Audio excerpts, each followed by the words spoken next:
তোমাদের বলেছিলাম বাড়ির কাছেই রথের মেলা হচ্ছে। আমি রেডি হয়েছি মেলার কাছেই ডক্টরের চেম্বারে যাওয়ার জন্য। মেলার ওপর দিয়েই তো আমি প্রায়ই যাতায়াত করি, বাট ভেতরে যাওয়া হয়নি। আর যেহেতু সামনেই ফাইনাল এক্সাম, তাই ভাবলাম একেবারে এক্সাম শেষে ফ্রি মাইন্ডে যাব। তো আজকে আমি মাকে নিয়ে চলে গিয়েছিলাম চোখের ডক্টরের কাছে। সো যাওয়ার পর দেখলাম ভালোই ভিড়, তাই একটু ওয়েট করেছিলাম। তারপর আমি আর মা ডক্টরের কাছে গেলাম। ডক্টর ভালো করে মায়ের চোখটা চেক আপ করলো। আসলে অনেক দিন মায়ের চোখটা দেখানো হয়নি। আর মায়ের সাথে সাথে আমিও টেস্ট করে নিয়েছিলাম আমার চোখটা।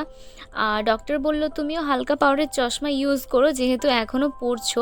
তাই আমি আর মা চলে গিয়েছিলাম চশমার ফ্রেম আর গ্লাস চয়েস করার জন্য। দুজনেই পছন্দ করেছিলাম, বাট আমি চাই না এক্ষুনি থেকে পাওয়ার লাগানো চশমা পরতে। তাই শুধুমাত্র মায়ের চশমাটাই অর্ডার দিয়ে মেলার ওপর দিয়েই হাঁটতে হাঁটতে বাড়ি চলে এলাম। দেখা হচ্ছে নেক্সট ভিডিওতে। ভিডিও ভালো লাগলে like, comment, share and subscribe করে পাশে থেকো। বাই।